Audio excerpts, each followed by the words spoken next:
Pri priklopu modema FTTH in Neo Smartboxa vam lahko pomagajo strokovnjaki za tehnično pomoč na številki 080 1000. V primeru, da imate kakšen modem priklopljen že odprej, vam lahko pomaga tudi digitalni svetovalec Max na spletnem mestu telekom.si/Max. Najprej v modem vstavite optično vrvico, na koncu katere je nameščen optični konektor. Optični konektor, na katerem je reža, vstavite v optični pretvornik na modemu.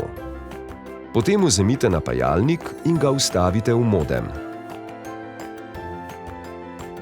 Nato prižgite modem s pritiskom na tipko ON in počakajte, da se lučke prižgejo.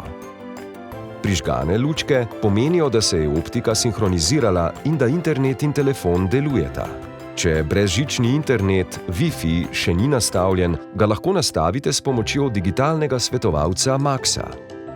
Za priklop Neo Smartboxa in drugih naprav vse UTP kable iz starega modema vstavite v nov modem, v vhode z istimi številkami. Konektor na drugi strani UTP kabla povežite v Neo Smartbox, vhod Ethernet. Nato Neo Smartbox priključite še na napajanje, in sicer vhod Power. Nazadnje s HDMI kablom povežite še Neo Smartbox in televizijo.